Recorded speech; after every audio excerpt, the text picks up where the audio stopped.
Students. जी अस्सलाम वालेकुम students. Mock की डिस्कशन शुरू करते हैं। मॉक के अंदर जो पहला एमसीक्यू था, इसमें तो ऐसा सच आपको कोई मसला नहीं आया होगा। एबीसी ने इंटरेस्ट इनकम कमाई है बैंक डिपॉजिट से एंड बैंक ने उसका टैक्स काटा है।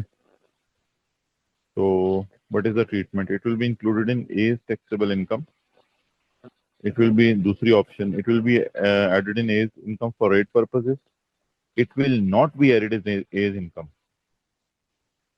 असल में for rate because it is tax under separate treatment at an AOP level. असल में बात यह है कि एओपी की इनकम जिसके ऊपर जो है वो बैंक ने टैक्स काट लिया है, तो इसको ए की इनकम में तो ऐड नहीं करेंगे, इसको एओपी की इनकम में ऐड करेंगे। तो इसको ए की इनकम में तो ऑब्वियसली ऐड नहीं करना था क्योंकि किसने कमाई थी? एओपी ने।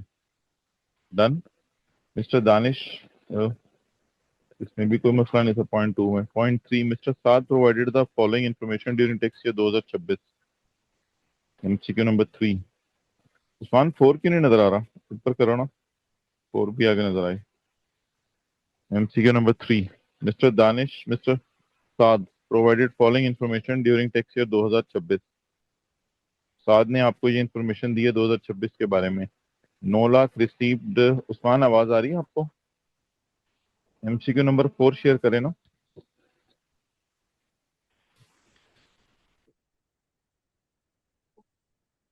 अच्छा, थ्री में देखें, 9 लाख उसको रिसीव हुए for consideration for vacating the possession of property.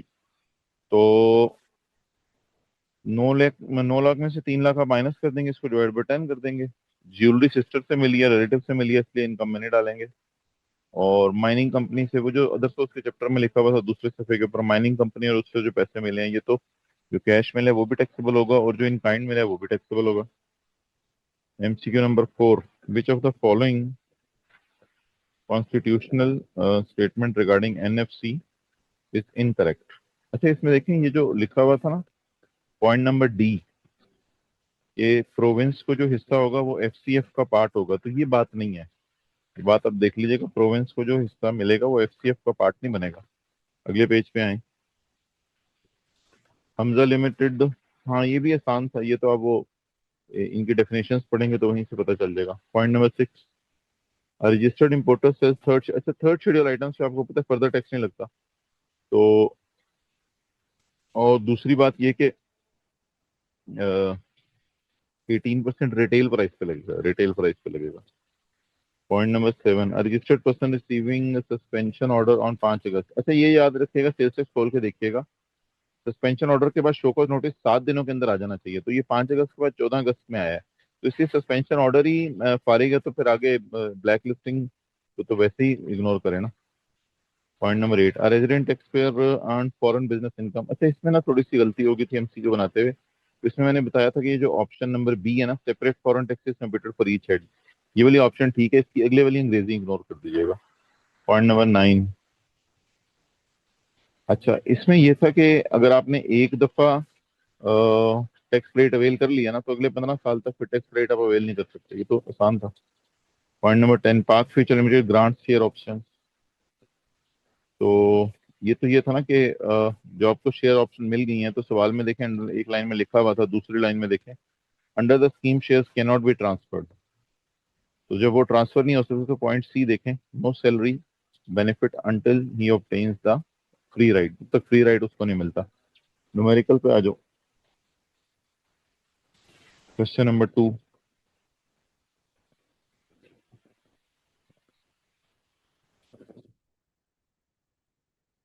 One question two पे आ जाए, अगले पेज पे। उसमें लिखा हुआ है Sheikh Salman is a member in 2 AOPs।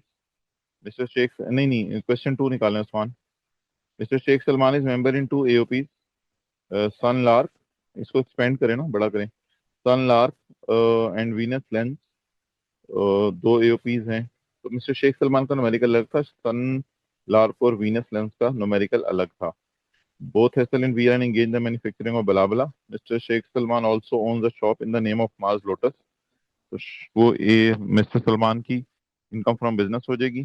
और ML is engage in the packing of blah blah, following information is available. Point number 1, scientific research Belgium के अंदर कंडक्ट हुई है, इसको जो है वो ऑब्वियसली इग्नोर कर देंगे, यानी डिसअलाउ कर देंगे। सिक्योरिटीज को सेपरेट लगा देंगे। सैलरीज को 40,000 ज़रब 2 पार्टनर ज़रब 12 महीने भी करना था एड बैक करते हुए। और इसके अलावा कमीशन पे टू शेख सलमान, ये भी डिसअलाउ होना था। गेन ऑफ 1 लाख बिल्डिंग का, ये तो आसान है बिल्डिंग वाला, वो याद है बिल्डिंग की कंसिडरेशन जब कॉस्ट से बढ़ जाती थी, डब्ल्यूडीबी का फॉर्मूला एक्सटेंड कर। डोनेशन डिसअलाउ होनी थी। ये जो लोन टू एम्प्लॉय है ना, ये डिसअलाउ नहीं होना था, सॉरी ये डिसअलाउ होना था क्योंकि ये कस्टमर वाला नहीं है, तो इसलिए ये डिसअलाउ होना था, एड बैक होना था। बाकी सैलरीज ऑफ पार्टनर्स है, इसमें पर मंथ तो नहीं लिखा हुआ मेरे ख्याल से, हाँ। उसके बाद सेल प्रमोशन है, ये भी आपका बिजनेस का खर्चा। अच्छा, ये सेल प्रमोशन जो एडवर्टाइजमेंट 1 साल से ज्यादा का फायदा देना, उसके बारे में हमने पढ़ा था कि ये एडवर्टाइजमेंट बन जाती है, वो सॉरी इंटेंजिबल बन जाती है। तो इंटेंजिबल की डेफिनेशन में जाके इसको देखिएगा, आपको याद आ जाएगी बात। लेकिन इंटेंजिबल की अमोर्टाइजेशन याद रखिएगा, अलग लिफाफे में डाल के रख लेनी थी, क्योंकि पहले पुराने साल का लॉस माइनस करना था। प्रोफेशनल टैक्स नॉर्मल टैक्स है बिजनेस का, इनकम टैक्स नहीं है। और paid 5 lakh on technical services, तो ठीक है, ये तो वैसे ही टैक्स नहीं काटा इसके ऊपर। बैडेड रिकवरी आसान थी। Gain on sale of car ML का आसान था। Gain on private company share आसान था। अच्छा, उसके बाद उस्मान स्क्रीन इधर उधर निकली है। उसके बाद अकाउंटिंग डेप्शन एड बैक करनी थी। टैक्स डेप्रिसिएशन जो माइनस करनी थी ना, वो पहले पुराने साल का लॉस माइनस करना था, फिर टैक्स डेप्शन माइनस करनी थी। उसमें फिर पहले करंट ईयर की डेप्शन माइनस करनी थी, फिर पुराने साल की डेप्शन माइनस करनी थी। और अगली चीज ये थी कि सोल्यूशन निकालो, सोल्यूशन निकालो।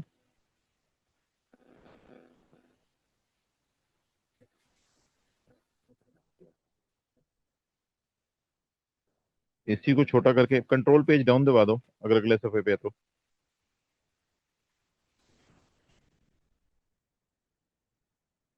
अच्छा, अब इसको सोल्यूशन को ओपन करो। नहीं, नीचे आओ, नीचे आओ, नीचे आओ,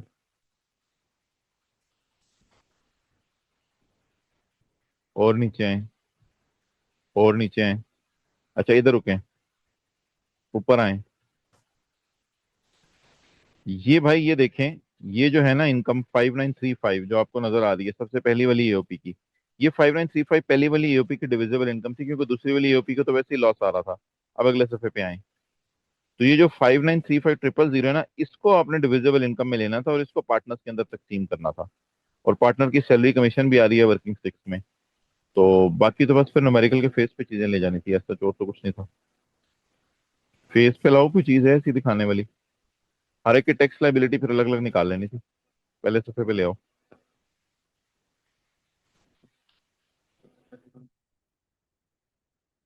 हाँ, इस पे तो नहीं है सच कोई चीज। चलो आगे अब आ जाओ, question number 3। Control page up दबाओ,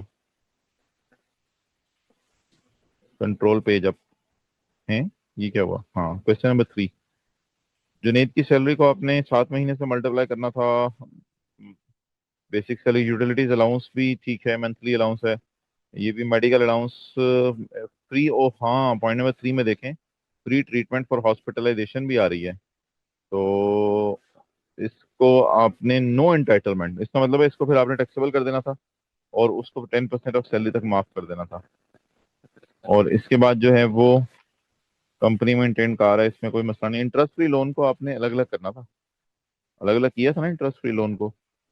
इंटरेस्ट फ्री लोन को आपने 5/12 अलग करना था, 2/12 अलग करना था, क्योंकि जिस वक्त वो रिटायर हुआ बस तब तक ही लोन रहा ना।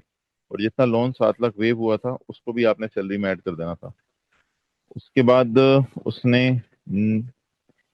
2 लाख अनअप्रूव, हाँ अनअप्रूव ग्रेचुटी फंड के पैसे पाकिस्तान में मिलने चाहिए थे, वो जाके टेबल देखिएगा अनअप्रूव ग्रेचुटी वाला, उसके नीचे 4 एक्सेप्शन किताब में डली हुई हैं। तो अनअप्रूव ग्रेचुटी फंड के पैसे जो है वो पाकिस्तान में मिलने चाहिए थे, इस वजह से ये चार्जेबल टू टैक्स था। और पेंशन, क्योंकि उसने, देखिए पॉइंट नंबर 9 में, क्योंकि उसने नेस्ले के उसके एसोसिएट को ज्वाइन कर लिया था, इसलिए पेंशन आपकी जो है वो टैक्सेबल हो जानी थी। पॉइंट नंबर 3, इसमें ये जो प्राइवेट प्राइवेट पब्लिक लिस्टेड, पहले ही दोनों प्राइवेट को ले जाना था कैपिटल गेन नॉर्मल रिजीम में, और पब्लिक को सबको ले जाना था आपने सिक्योरिटीज के अंदर। तो सिक्योरिटीज के अंदर आपने नोशनल एक्सपेंसेस भी माइनस करने थे। लेकिन ये जो आ रहे हैं ना पॉइंट 4 मुदारबा सर्टिफिकेट, इसमें कोई नोशनल एक्सपेंसेस माइनस करने की जरूरत नहीं थी, इसमें नोशनल एक्सपेंसेस माइनस करने की जरूरत नहीं थी। और उसके बाद घर आपने किराए पे दे दिया, इसमें कोई मसला नहीं। गिफ्ट कैश में ब्रदर से मिले, नॉन प्रॉफिट ऑर्गेनाइजेशन को डोनेशन दी है। Foreign source capital gain income है, इसका फॉरेन टैक्स रेट की रिवीजन थी।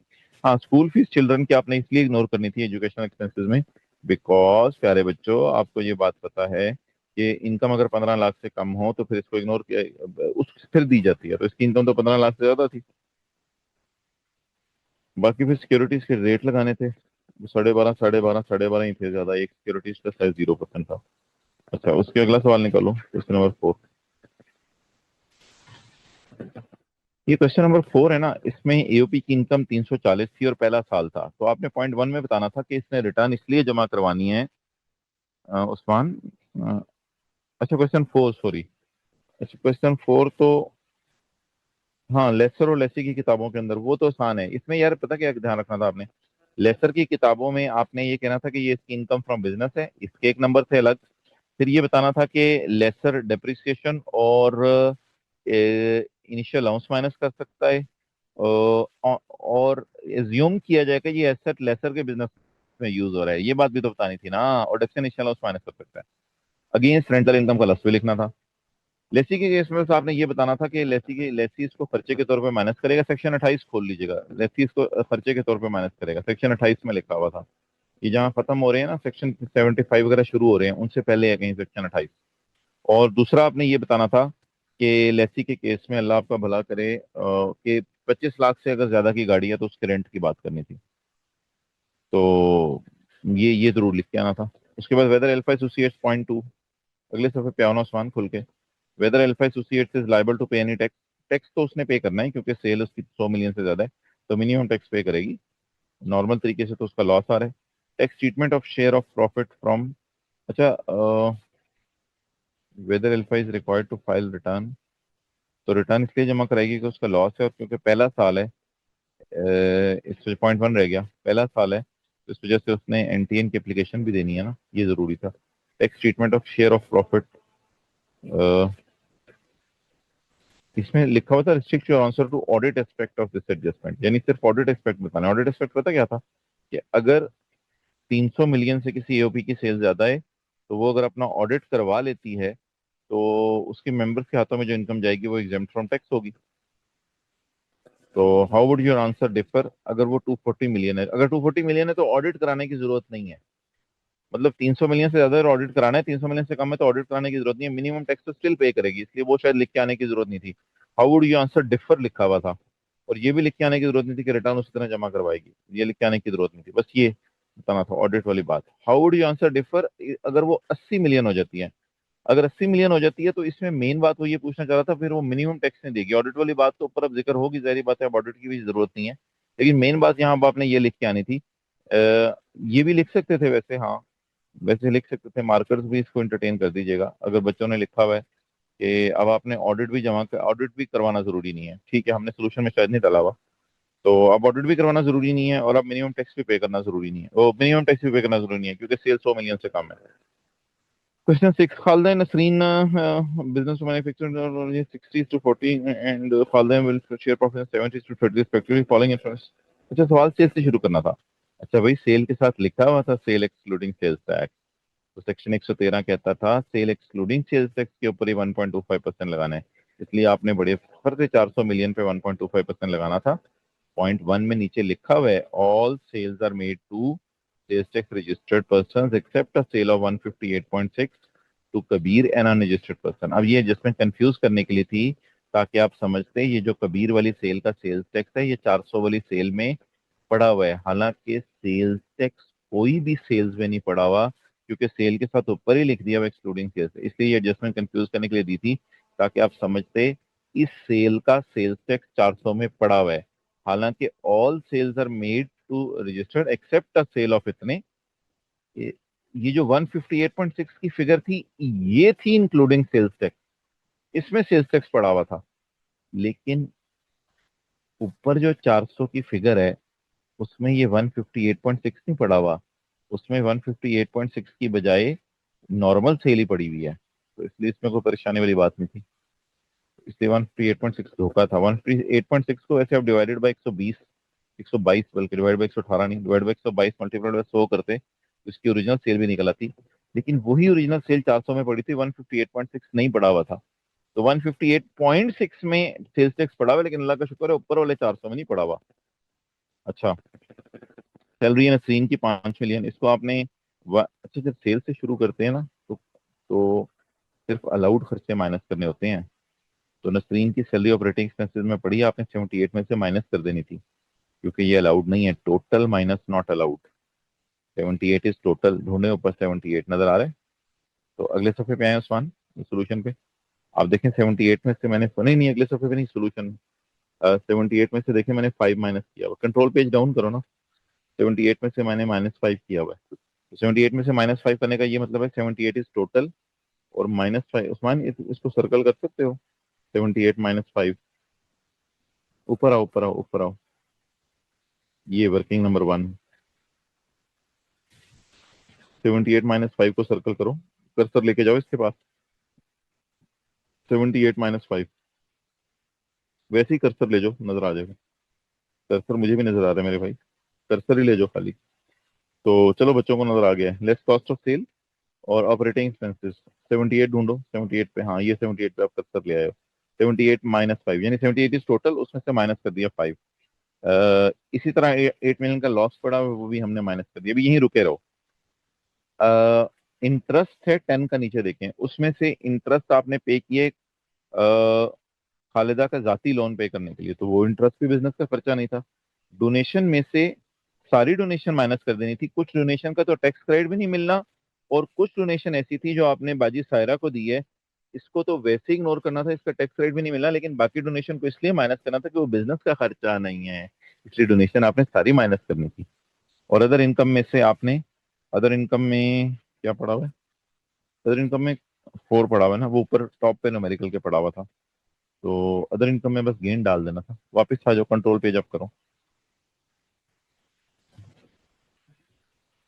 अच्छा जी, ये सेकंड बुलेट है, 8 मिलियन लॉस। ये तो आसान था। Machine was imported in 2021 for 30 million. Machine 2021 में इंपोर्ट की है 30 मिलियन की, इसमें 10 मिलियन कस्टम ड्यूटी है, इसको पड़ी रहने दें, लेकिन विद होल्डिंग टैक्सेस का नहीं पड़ा होना चाहिए। तो अच्छा, ये 2021 में विद होल्डिंग टैक्स पे किया है। हमारे साल के न्यूमेरिकल में माइनस नहीं करना था, याद रखिएगा। ये 21 के न्यूमेरिकल में माइनस हुआ होगा। अच्छा, उसके बाद लोन है, लोन वापस भी हो गया। अच्छा, सारा का सारा लोन वापस हो गया। तो 80,000 का जो लोन वापस हुआ था, उस लोन के ऊपर आपने करेंसी का एक्सचेंज गेन लॉस निकालना था, और उसको अगर लॉस आया तो एसेट की कॉस्ट में ऐड करना था, गेन आया तो एसेट की कॉस्ट में लेस करना था। उसके बाद तो मशीनरी की नॉर्मल तरीके से डिडक्शन वगैरह निकली हुई है। अच्छा, ये मैंने आपको क्लास में बात बता दी थी। ये इसकी सेकंड बुलेट की तीसरी लाइन देखें। Disposal transaction took place on ये, in the consideration received was 20 million in cash and a piece of land. तो 20 और 3 को जमा करना था और कंपेयर करना था 21 से। ये मैंने आपको लास्ट क्लास में कराया था कॉन्सेप्ट। तो समरीज जो बिजनेस की दी थी उसमें भी बताया था। तो लास्ट क्लास वाला अगर आपने न्यूमेरिकल किया है, तो इसमें मैंने बता दिया था कि अगर आप कोई चीज़ बेचें तो बदले में जो चीज़ आई वो, और जो फेयर वैल्यू जाने वाली चीज़ थी, उन दोनों में से बदले में क्या आया, 20 और 3, और 21 से कंपेयर करें तो हायर को ऐड करना था।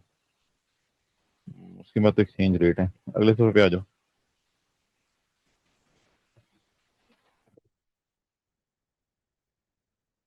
Question number 7, high court has decided a question of law. ये यार खोल के देख लीजिएगा। जो आपका सेक्शन था ना, 124 ए, उसका मैं पेज नंबर आपको बता देता हूँ, तो वहां से खोल के देख लीजिएगा। हमने इसको समरीज में किया था। वैसे ये कॉन्सेप्ट है आपका सेक्शन 124 से, ये है पेज 410 पे। और इसका ना, इसकी जो समरी दी हुई है वो बिल्कुल चैप्टर 16 से पिछले जो 2 सफ़े हैं ना उस पर दी हुई है। तो ये रिवाइज करेंगे, आपको याद आ जाएगा। आगे पॉइंट बी, बिलाल ने एक appeal effect order commissioner appeal से मिला है। हाउएवर ही बिलीव्स दैट उसने अपील इफेक्ट ऑर्डर सही पास नहीं किया। अपील इफेक्ट ऑर्डर वो था जो हमने सेक्शन 124 में पढ़ा था, वो भी इन्हीं सफ़ों से पिछले 4-5 सफ़ों पे है, लेकिन वो ना अपील इफेक्ट ऑर्डर के खिलाफ अपील करना चाहता है। उसके लिए पता है क्या रेमेडी अवेलेबल है? उसके लिए रेमेडी शुरू में ही अवेलेबल है। उसके लिए रेमेडी शुरू में ही अवेलेबल है। रेमेडी आपने ये लिख के आनी थी, जो दी हुई है किताब के, अल्लाह आपका भला करे, पेज नंबर, अपील्स है ना, किताब के पेज नंबर 402 पर पॉइंट 1 देखें। पॉइंट 1 के अंदर जो है वो देखें, उसमें सवाल में लिखा हुआ है अपील इफेक्ट ऑर्डर के खिलाफ अगर आपने अपील करनी है तो फिर आप जो है वो वही तरीका पर्सन डिससेटिस्फाइड कमिश्नर अपील के पास जाएं, वरना आप अपना राइट ऑफ अपील वेव करके एटीआर का सेक्शन 127 का 1 है। Aslam filed an appeal against an amended assessment order. Subsequently, High Court set aside the assessment order. And ये भी सेक्शन 124 से सवाल था, ये सेक्शन 124 से सवाल था, सेक्शन 127 से नहीं था। और इस ये भी वही चैप्टर 16 से पीछे जो 5-6 सफ़े हैं ना, उसके अंदर ही आ रहा है। जब हाई कोर्ट ने सेट असाइड कर दिया तो फिर 1 साल के अंदर अंदर हो सकता है, वो तो आप देख लेंगे सोल्यूशन, आपको पता चल जाएगा। Mister Ali filed his return for 2025 on 30 सितंबर 2025। ठीक है, on 20 December 2025 he discovered an error. भाई 60 दिनों के अंदर अगर एरर पकड़ी जाए तो इजाजत की जरूरत नहीं है, अगर 60 दिनों के बाद एरर पकड़ी जाए तो फिर इजाजत की जरूरत तब है जब आप इनकम कम करके ला रहे हैं। इधर तो इनकम ज्यादा करके ला रहे हैं तो कोई इजाजत की जरूरत नहीं। आगे चलें। और बेनिफिट ये मिलेगा कि अगर आप इसमें ना रिटर्न वॉलंटरीली आप रिवाइज कर रहे हैं तो रिटर्न रिवाइज करने में आपको बेनिफिट ये मिलेगा, पेज नंबर 383 के जो टॉप पे दिया हुआ है, कि आपने पेनल्टी जमा नहीं करवानी। Question number 8। अच्छा, किन लोगों ने अपने आप को अनरजिस्टर्ड रखना है फिर भी उन्होंने टैक्स जमा करवाना है? ये ना ऑनलाइन सेल्स हमने पढ़ी थी सेल्स टैक्स में। ऑनलाइन सेल्स इसकी ना मैंने आपको डायग्राम दी थी क्लास में। तो ऑनलाइन सेल्स जो बंदा करे ना, वो अगर कॉटेज इंडस्ट्री है और अदर देन Tier 1 रिटेलर है, तो इन लोगों के बारे में मैंने आपको बताया था कि इन लोगों ने अपनी जो है वो जमा नहीं करवानी। तो क्या कहते हैं, इन लोगों ने रजिस्ट्रेशन नहीं करवानी। पेज 616 है। इन लोगों ने रजिस्ट्रेशन नहीं करवानी और ये सेल्स टैक्स फिर भी जमा करवाएंगे। वो रेट देख लीजिएगा, मेरे ख्याल से 2% रेट है, तो ये उसके ऊपर जमा करवाएंगे। तो ये वो लोग थे।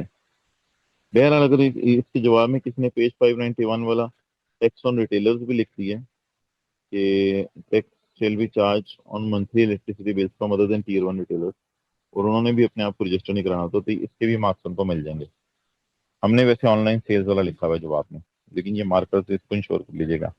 Asad is being investigated by commissioner deliberately concealing. अच्छा, फ्रॉड के केस में ना जो आपने रिटर्न जमा करवानी होती है, फ्रॉड लिखा हुआ था ना, तो फ्रॉड के केस में जो आपने रिटर्न जमा करानी होती है, अल्लाह आपका भला करे, वो लिखा हुआ है 15 सालों की रिटर्न जमा करानी होती है। पेज 613 पे देखिएगा, पेज 613 पे किताब के, तो ये स्पेसिफिकली 15 साल वाले पे नंबर मिलेंगे आपको। State the circumstances assistant commissioner, हाँ ये तो पूरा मैंने किताब से उठा के सेक्शन के रेफरेंस पे डाल दिए मैं। ये असिस्टेंट कमिश्नर का लफ्ज लिखना था आपने और ब्रीफ प्रोविजन लिख के आनी थी। आप लोगों ने बस हल्का हल्का एक एक लाइन लिखा हुआ है, इसका तो नहीं, तो थोड़ा सा तो लिख के आना था ना असिस्टेंट कमिश्नर का क्या क्या रोल है। लेकिन इसमें ना सेल्स टैक्स एक्ट का पूछा हुआ, रूल्स का नहीं पूछा हुआ, तो जिसने डिस्ट्रक्शन ऑफ गुड्स वाली बात लिखी है उसको हम मार्क्स नहीं देंगे। अगर मार्कर्स ने दिए भी हों तो काट दें उनके marks. Tax payer who earn pay more should pay more, भाई इसमें आप लोग structure of taxes, principle for levy of tax, principle sound tax system, इन तीनों में अलग अलग हेडिंग्स थी ना, तो हेडिंग्स तो आप लोग दे के आते हैं। आप लोगों ने सिर्फ मेन बात लिख दी थी, हेडिंग्स दे के आनी थी इसके। What is the role of federal finance minister? Federal finance minister और प्रोविंशियल फाइनेंस मिनिस्टर का एक ही रोल है, जो वाजे तौर पे अलग से लिखा हुआ था कि उनके रोल तक ही आपने डिस्कशन रिस्ट्रिक्ट करनी है। तो ये चैप्टर 2 के अंदर था, आपको याद आ रहा होगा, चैप्टर 2 के अंदर हमने पढ़ा था। और इसका रोल क्या है, इसका रोल जो है वो पेज नंबर, हमारा अल्लाह आपका भला करे, अगला तो डियोंटोलॉजिस्ट का था ना, वो तो आसान था, वो तो किताब में से मुख्तलिफ जगहों से प्रोविजन लिखी हुई है। तो federal finance minister, provincial finance minister ने क्या करना है, इन्होंने मॉनिटर करनी है। आपने ये मॉनिटर का लफ्ज असल में लिख के आना था, अवार्ड की इम्प्लीमेंटेशन, और कैसे मॉनिटर करनी है, बाई एनुअली। तो आपको बन रहा है पेज नंबर 15।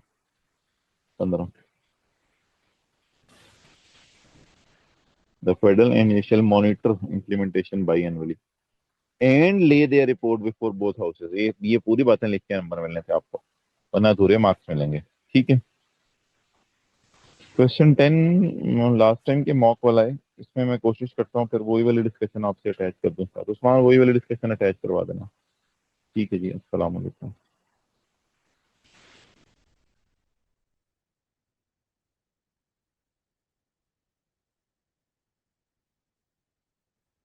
में Ghuman a sole proprietor is registered on sales tax in 99 जे हैज फैक्ट्री इन फैसलाबाद जे allocated 20% factory area for residence of workers following information is available sale to customer exempt sale tax sale export of ये जो export to Malaysia थी ना exempt goods इसको मैंने कहा था एग्जेम्प्ट सेल में डाला करें।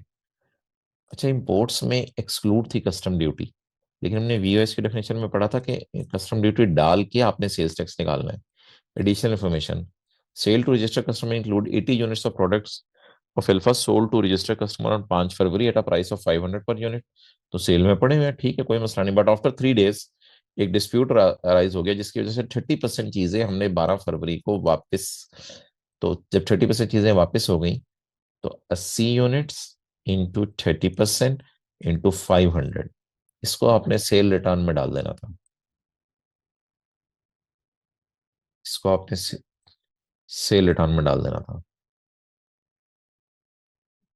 तो 80 यूनिट इंटू 30% 500 ये आपने सेल रिटर्न में डाल देना था।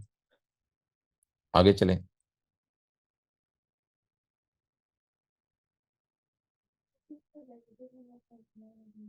ओके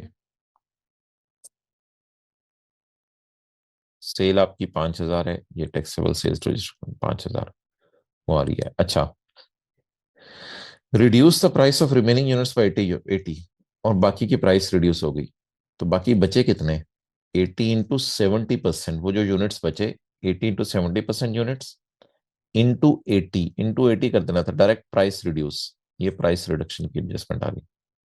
क्लियर सेल रिटर्न भी रिकॉर्ड कर दी प्राइस रिड्यूस भी कर दी। 20 carton of 40 kg tea to register customer for 150 per KG ठीक है 20 कार्टन आपने बेचे हैं 150 per KG customer will pay cheque of 40,000 and hand over licence having a fair value of 65,000। अच्छा इंक्लूड किस पे है इंक्लूड है 20 carton of 40 kg tea to register person for 150 per KG. तो 20 इंटू 40 इंटू 150 सेल में शामिल है। हमने कहा था जाने वाली चीज की फेयर वैल्यू शामिल होनी चाहिए तो जाने वाली चीज की फेयर वैल्यू तो यही है और शामिल भी इसी पे है। तो बदले में जो आ रहा है उसको इग्नोर करना है। हमने कहा था जाने वाली वो जो फौलाद और लोहा वाला सवाल किया था फौलाद वाला तो जाने वाली चीज की ये जो वीओएस की डेफिनेशन में पहला पहला जो पॉइंट है सबसे पहला जाने वाली चीज की फेयर वैल्यू तो दोबारा माइनस दोबारा ऐड कर देना था ऐसे टाइम्स आया ये माइनस किया हमने 120 दोबारा ऐड कर दिया। डन जी जिन्होंने पूछा डन चलें आगे। इसके बाद जो है वो डिस्काउंट प्राइस डिस्काउंटेड प्राइस हमने 15% डिस्काउंट पे दिया और नॉर्मली भी डिस्काउंट किया तो फिर तो कोई फायदा नहीं सजेस्टमेंट का यानी -450 करके दोबारा 450 जरा लिख देते ताकि अच्छा लगता था बस देखने में। आगे goods worth ₹2 lakh was sold to unregistered distributor. ओहो अनरजिस्टर्ड डिस्ट्रीब्यूटर से हमने सेक्शन 8 में पढ़ा था कि हमने एनटीएन मांगना होता है। जब एनटीएन नहीं मांगा तो करना क्या था इसको यहां से निकालना था। इसका नाम मैंने बहुत बुरी सेल रखा था और इस 200 को फेस पे भी अलग लेके जाना था क्योंकि इसका इनपुट हमने डेड करना है। आगे आगे जी जी वो आज तो क्वेश्चन का टाइम नहीं है वो फिर रखते हैं अगले किसी दिन 2-3 दिनों में रख लेते हैं। अच्छा अगर आपने क्वेश्चंस के लिए बैठे हैं तो मीटिंग लीव कर जाए। Sales to unregistered customer include sale of 2.5 lakh to a person who will use for decorative ये तो सेल टू एंड कंज्यूमर है। परचेज गुड्स वर्थ रुपीज जितने purchase the goods were deliver to G on 15 December however input could not be claim due to ये तो कोई मसला नहीं। Purchase of sulphuric acid which is used in वो जो हाथ हिलाने वाला करते थे तो लेकिन ये एग्जेम्प्ट गुड्स मलेशिया एक्सपोर्ट हो रही हैं इसका मतलब है इसको आपने जो है वो एग्जेम्प्ट सेल में डालना था। Purchase of electronic items for sale amounting to 70,000 30% were return तो परचेज रिटर्न रिकॉर्ड कर देनी थी। ₹90,000 of balances had been payable since 12 August 22 70% of these were settled on 15 February and the remaining were paid on 15 मार्च। अच्छा जी अब मुझे आप ये बताएं कि हमारा महीना कौन सा है। ये जरा एडजस्टमेंट समझ लें हमारा महीना है फेब और अगला महीना है मार्च। मुझे आप ये बताएं कि 180 दिन जरा मुझे गिनवाएं अगस्त के दिन, अगस्त के दिन 31 - 12 जरा बताएं कितने आ रहे हैं। अगस्त के दिन 31 - 12 19। अगस्त, सितंबर, अक्टूबर, नवंबर, दिसंबर, जनवरी, जरा टोटल करें यहां तक।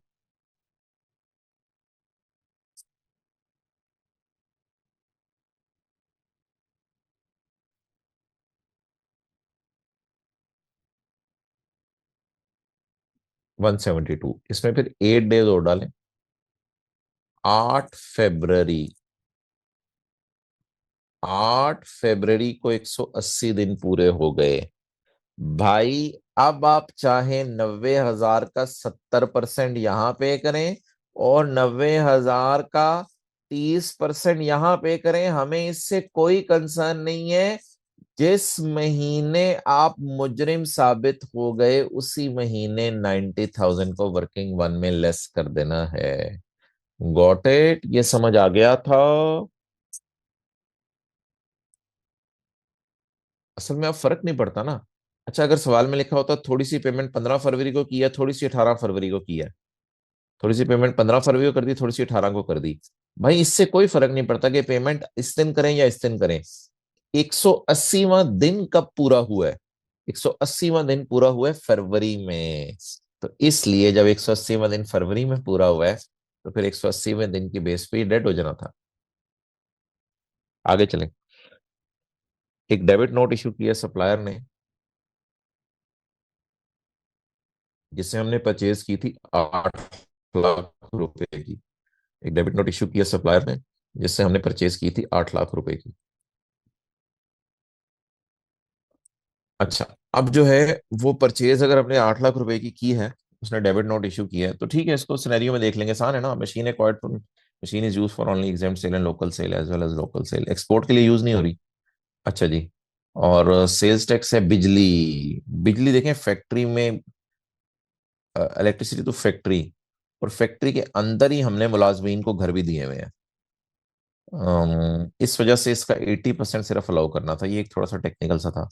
Construction material of 2 million has been purchased from during the month. 60% of the material was used for renovation of factory, ये डेड हो जाना था।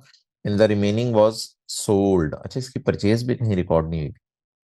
पहले आपने 40% की परचेज रिकॉर्ड करनी थी और फिर सेल भी रिकॉर्ड करनी थी 20% मार्कअप डाल के। डन? क्लियर? 60% का तो डेड कर देना था ना। बाकी 40% को परचेज में भी डालना था, क्योंकि इस महीने परचेज हुआ है और आगे सेल हुआ है, सेल में भी डालना था। ओके, चलें, शुक्रिया। डन।